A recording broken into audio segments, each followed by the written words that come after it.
नमस्कार, आप सभी का एक बार फिर से स्वागत है मेरे चैनल प्रभु के शरण में। आइए जानते हैं चारों युगों में कलयुग को क्यों कहा जाता है सर्वश्रेष्ठ युग। सनातन धर्म में 4 युगों का वर्णन किया गया है, जिसमें कलयुग को सर्वश्रेष्ठ बताया गया है।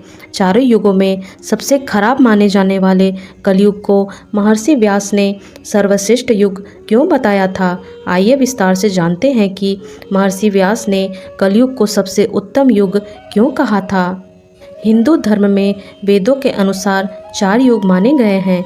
सबसे पहला है सतयुग, दूसरा त्रेता युग जिसमें भगवान विष्णु ने राम के रूप में अवतार लिया था, तीसरा द्वापर युग जिसमें भगवान विष्णु ने कृष्ण के रूप में अवतार लिया था, और चौथा और अंतिम युग माना गया है कलयुग, जो कि माना जाता है वर्तमान समय में चल रहा है।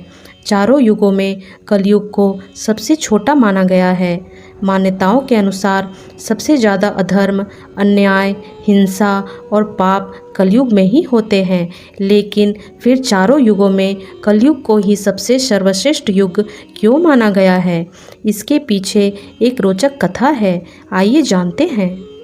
विष्णु पुराण के अनुसार एक बार ऋषि मुनि आपस में चर्चा कर रहे थे कि चारों युगों में सर्वश्रेष्ठ युग कौन सा है।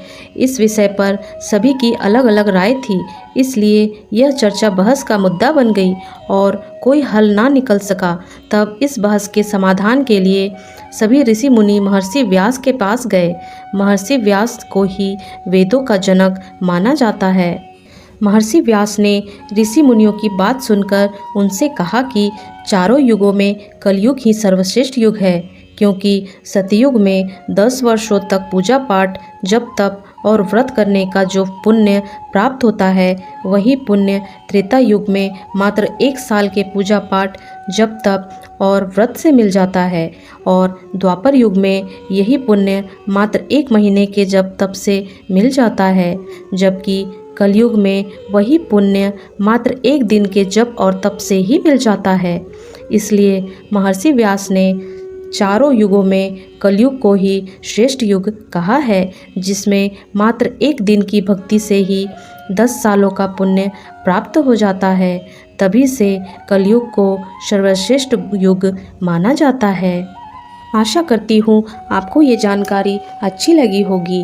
अगर वीडियो अच्छी लगी तो लाइक शेयर करें और मेरे चैनल को सब्सक्राइब करें। धन्यवाद।